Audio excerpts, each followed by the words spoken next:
no palco da Campus Party. Então, com vocês, né, Rafael Benevides. Gente, boa noite. Boa tarde ainda. Boa tarde. Gente, a ideia aqui hoje é compartilhar um pouco de conhecimento para quem está trabalhando na área de software. Tá? Além do meu nome, que vocês já sabem, eu moro aqui pertinho. Quando eu decidi voltar para o Brasil, como o Bruno falou, o primeiro lugar que eu parei foi aqui em Brasília. E aí veio pandemia, né? Como eu nasci em Anápolis, eu falei, por que não, né, ficar lá perto dos pais? Já que um dos motivos, né, era que eu precisava desse colo, desse aconchego, dado as circunstâncias que aconteceram. Mas, né, a gente vai chegar lá nesse momento. E é interessante eu compartilhar aqui com vocês a situação profissional, porque o objetivo dessa palestra é poder ajudar profissionalmente todos vocês que estão aqui. E para isso eu precisava conhecer um pouco mais sobre vocês. Eu precisava saber quem é que está atuando hoje na área de TI. Quem é, de alguma maneira, ou desenvolvedor, ou trabalha com banco de dados, ou trabalha com levantamento de requisitos, ou front-end, games. Quem está diretamente ou até indiretamente envolvido com a área de TI, além de mim. Show! E aí nós vamos encontrar muitas similaridades entre eu e vocês, justamente porque nós temos já um ponto em comum. Acontece que nem sempre eu quis ser o cara de informática. Quando eu saí fui fazer vestibular, o primeiro vestibular que eu prestei foi para administração. Nada a ver, né? Até que hoje em dia tem alguma coisa a ver. Decidi fazer administração, não passei, felizmente, porque eu não era o cara para ser administrador. Tinha uma outra faculdade lá em Anápolis, que era a faculdade de odontologia. Eu prestei e não passei. Tentei até biomedicina lá em São Paulo. Passei, mas desisti. Porque aí, finalmente, eu comecei a escutar as pessoas. Falei, você parece meio perdido. Você parece que não sabe o que você quer da sua carreira. E, realmente, com 17 anos, não pode se esperar muito, né, em termos de decisão de algo que você vai fazer para o resto da sua vida. Mas alguém me falou uma coisa interessante. Eles falaram assim, Rafael, parece que você gosta de computadores. Eu acho que cada um de vocês aqui teve uma motivação para mexer com computadores. Eles falavam muito para mim, né, isso aí antes dos anos 2000, não, computação é a profissão do futuro. E é lógico que existe uma expectativa geral. Eu tinha minhas expectativas. As pessoas que me falavam isso tinham expectativas delas, de que provavelmente, quem sabe, eu me tornaria ali o próximo Steve Jobs, com o novo lançamento ali, né, da Apple. Mas a realidade é que eu só era um cara que gostava de eletrônicos. Eletrônicos me chamavam a atenção. Quantas vezes vocês já passaram por uma situação que de alguma maneira as pessoas criaram uma certa expectativa, até mesmo para levar vocês a lidar com a área de informática, mas nem sempre a expectativa se converteu em realidade. O fato é que finalmente eu comecei a faculdade, né? De novo, existia uma expectativa de que, beleza, né? Tudo que eu preciso agora é de um canudo, e a faculdade vai me dar um canudo, e agora é caminhos abertos para começar a fazer muito, mas muito dinheiro. A realidade foi que quando eu estava no primeiro dia de aula, eu até conheci esse cara aqui, o Kaiton, que foi meu colega, né, no primeiro dia de aula e até o último, nós formamos juntos. Eu me vi perdido. A gente tem uma ideia da faculdade de informática que muitas vezes não corresponde àquela expectativa que a gente tinha quando estávamos fazendo o vestibular. Quem aqui chegou, né, eu já conheço aqui a grande maioria,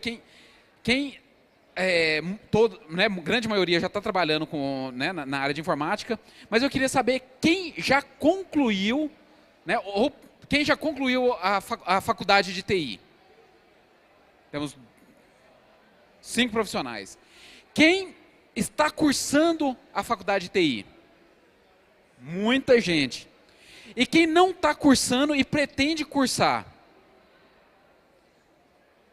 Bacana. E quem não está cursando e não quer cursar faculdade de TI? Fala, não vou entrar. Boa, temos esse representante na sala, lógico. Por quê? Porque quando a gente entra na aula, quem acabou de começar o curso, a gente fala assim, tá, e agora, José? O que eu vou fazer da minha vida? Eu vou mexer com hardware? Vou mexer com software? Vou mexer com rede? Vou mexer com infra? Vou mexer com computação gráfica? Vou mexer com banco de dados? Vou fazer levantamento de requisitos? O que eu vou fazer da vida? É verdade ou não é? Aqui teve uma grande galera que levantou a mão, começou, né, a faculdade. Né? A gente fala assim, e agora? Eu sei que eu queria mexer com informática, mas eu não sei o que ainda. E é bem normal, tá? Às vezes a gente até começa o curso de informática sem saber nem o que é software e o que é hardware, né?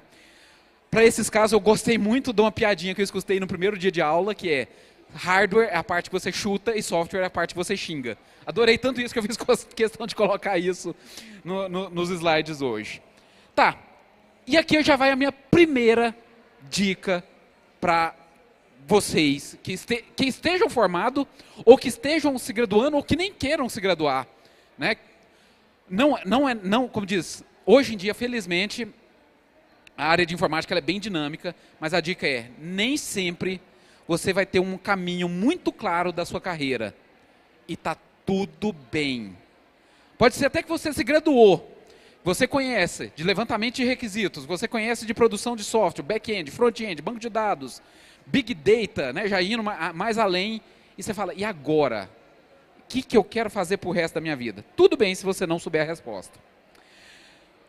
Como eu não sabia, né, na verdade eu tinha uma ideia de que eu queria mexer com desenvolvimento de software, eu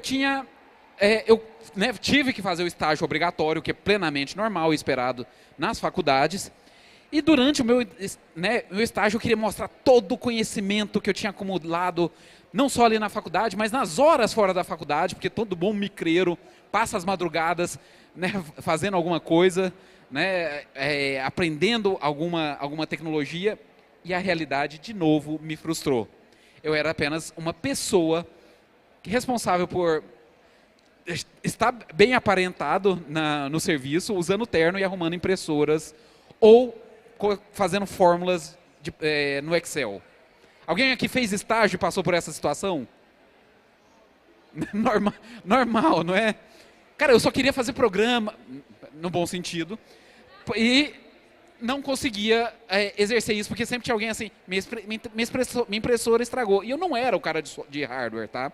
Se fosse, tudo bem. Eu iria ter o maior prazer de abrir ali a impressora e entender o que é, né? Se tivesse um componente eletrônico não funcionando. E aí, o que a gente viu até agora? Que nem sempre a realidade... Nem sempre a realidade vai bater com a expectativa que a gente criou. Mas a coisa mais importante é que mesmo que você não tenha as suas expectativas atendidas, continue. Eu troquei mais cedo ideia com algumas pessoas e o ponto mais importante que eu escutei de histórias e que até de certa maneira nos conecta, eu e você que está sentado aí, é essa resiliência de continuar buscando sempre aquilo que você quer. Então, se frustrou, continue. Sofreu uma derrota, continue. Não teve aquela nota que você esperou, continue. Não foi selecionado, né, para aquela empresa para ser contratado no estágio, continue. Essa é a minha dica número 2. Mas finalmente me graduei, e assim como o Alê, eu fui trabalhar na primeira empresa como suporte. Primeira empresa, o meu primeiro emprego, era uma provedora de internet que tinha aberto lá em Anápolis. A pessoa chegou para mim e falou o seguinte: segunda-feira você começa. Eu, beleza, o que eu preciso saber? Você precisa saber Linux. A pessoa chegou, me deu um livro, falou assim, tá, começa a segunda, e isso era uma sexta-feira. Gente, imagina o desespero, eu queria muito aquele trabalho, porque eu já tinha escutado falar de Linux, eu não tinha ideia do que era, Mas Linux abriu muitas outras portas para mim. Porque hoje, não só você vê Linux embarcado, né, em dispositivos eletrônicos, mas grandes empresas, elas usam servidores Linux e, né, os softwares hoje, eles são entregues dentro de microcontainers Linux.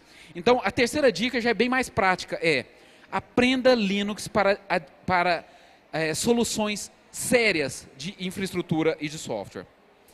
E dentro dessa mesma pequena história, fica mais uma dica para vocês. Algumas vezes você vai ter medo igual eu. Eu senti medo. Quantas vezes você já sentiu medo de começar um trabalho novo, de pegar um desafio novo? Eu ia começar segunda-feira numa empresa e eu não sabia nada. Mas não deixe o medo definir quem que é você. E mais ainda, não deixe a oportunidade escapar, porque você teve medo. Isso foi uma oportunidade que fez todo o diferencial hoje ainda. Naquela época o Linux estava começando, mas hoje eu trabalho na divisão de Linux, de Oracle Linux, da Oracle, que é uma das maiores empresas de TI, de informática do mundo. Né? A dona do maior, né, do mais famoso banco de dados do mundo. E eu estou nessa empresa no time de Linux. Então, isso tudo começou porque algum dia eu peguei esse livro e falei, daí, eu vou fazer. Então não tenha medo e não deixe a oportunidade escapar. Mas, como eu queria ser um cara de software, eu me vi de frente de um desafio uma vez, que era escolher uma linguagem de programação. Na época, as linguagens de programação mais badaladas, digamos assim, era Visual Basic e Delphi. O mercado inteiro adotou Delphi. Né? O Kython foi um que adotou Delphi. Se deu muito bem. E eu fui o cara que foi o do contra. Falei, não, eu vou adotar uma tecnologia da Microsoft. Poxa, é a Microsoft, cara. É a empresa do Bill Gates. Vou investir em Visual Basic. Resultado, eu me lasquei, porque ninguém usava Visual Basic. Tá? E aí, até eu finalmente aprender Java, né, que já foi muito bem falado aqui, eu me lasquei muito para conseguir outros empregos, para adotar em projetos pessoais meus, porque eu não conseguia trazer mais gente interessada em usar Visual Basic. Mas, a partir do momento que eu fiz uma decisão certa, isso também mudou a minha vida profissional. Então, a quarta dica que eu deixo é, escolha uma tecnologia com sabedoria, não só pela paixão. Põe um pouco de razão nas suas escolhas, porque uma vez que você escolheu a sua tecnologia, se você não escolher a tecnologia correta, você pode acabar se tornar desconectado do mercado, desconectado das oportunidades, simplesmente por uma má escolha da tecnologia. Perfeito? Bom, dentro dessa mesma historinha, eu vou deixar outra dica aqui, que tanto na história do Ale quanto na história do Bruno, eles já falaram, aprendam Java. Apesar de existir muitas outras linguagens fenomenais no mercado, eu sei que o mercado hoje fala e adota muito Node, JavaScript, Python para Machine Learning, Go. As grandes empresas e os grandes projetos ainda usam bastante Java. Tá? Só que, para pegar o meu primeiro emprego em Java, não foi fácil. Também, quantas vezes vocês já viram esse meme aqui? Eu preciso de um emprego, mas você tem que ter uma experiência para pegar um emprego. Tá, mas eu preciso de um trabalho para ter experiência. Então, trabalhe. Tá, então eu estou aqui para isso. Cadê a experiência? E aí, né? Quantas vezes você enfrentou isso na sua carreira e você vai enfrentar, se você ainda não enfrentou ainda. E aí, para pegar o meu primeiro emprego, eu tive que criar uma estratégia. A minha estratégia na época foi, já que a empresa que eu trabalhava, ela não usava Java, mas eu queria trabalhar com Java, eu precisava provar que eu tinha capacidade para isso. E o que eu fiz? Eu tirei uma certificação. A certificação funcionou para mim naquele momento, tá? Mas para você, pode ser que você tenha uma outra saída, uma outra estratégia, que se resume a quê? Você ter o seu próprio portfólio. Se você vai para o mercado, pense numa estratégia para você mostrar aquilo que você sabe, aquilo que você é bom. Crie o seu próprio portfólio de produtos. Os web designers, eles fazem muito isso. O próprio site do web designer já é um showcase da capacidade que eles têm de design e de chamar atenção. Se você é um programador, crie.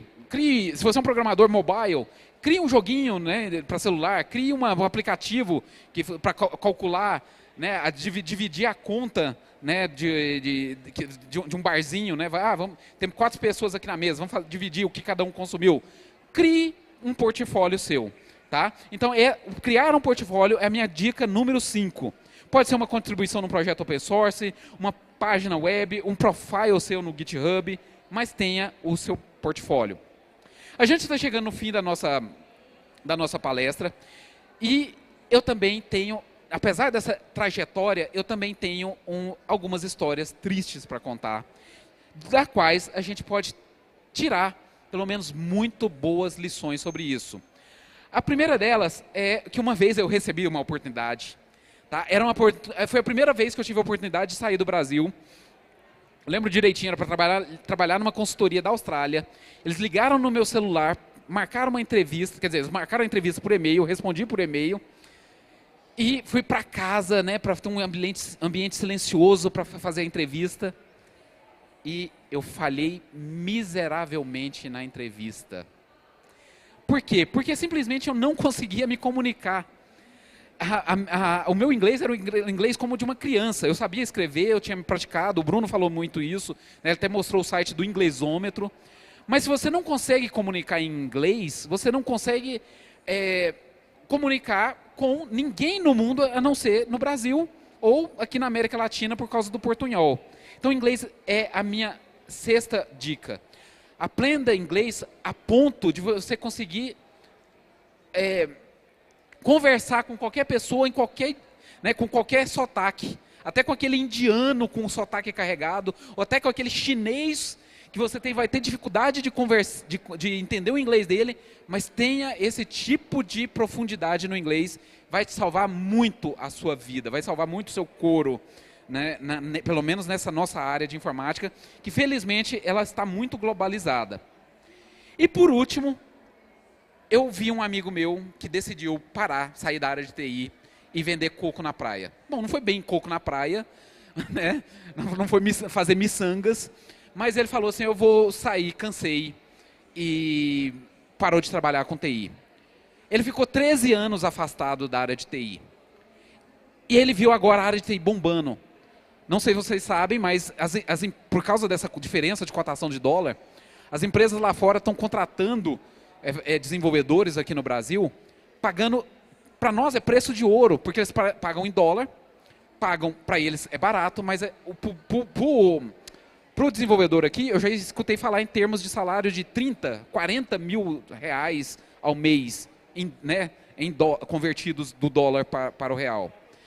Esse amigo meu decidiu voltar para a área de TI, só que ele tinha perdido muita ligação com a área. Ele não sabia mais o que tinha acontecido nesses 13 anos. Então, a minha 7ª dica é: seja consistente. Porque se você sair desse trem, se você perder esse momento que a gente está vivendo agora, de tecnologia, se você descer do trem, na hora que você quiser subir de novo, e provavelmente você vai querer, porque é um trem que pode te levar muito longe, você vai ter que pagar o preço todo de novo. E é isso que meu amigo teve que fazer. Ele teve que começar do zero, aprender literalmente todas as tecnologias estão sendo utilizadas, todos os padrões de modelagem, tudo de novo. Tá? E aí faz sentido eu deixar mais uma diquinha. Aprenda com o erro dos outros. Eu contei aqui um caso de um amigo meu, mas aprenda com o erro deles, assim como eu aprendi. Finalmente, deixo aqui anotado um resumo de todas essas 7 dicas e mais alguns pontos. Aprenda Linux, não desista, continue, aprenda inglês, tenha seu portfólio, escolha bem sua tecnologia. Mas como o nosso tempo está no fim, eu queria saber, se você tiver alguma pergunta, eu vou estar aqui do lado, como diz, à disposição de vocês.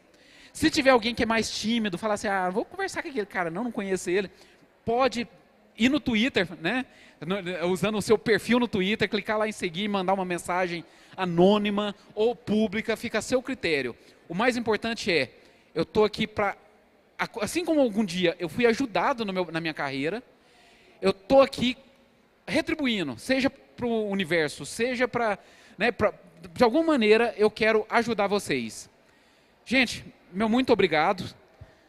E relembrando a dica que eu dei, não desistam, mantenham firme. Até mais.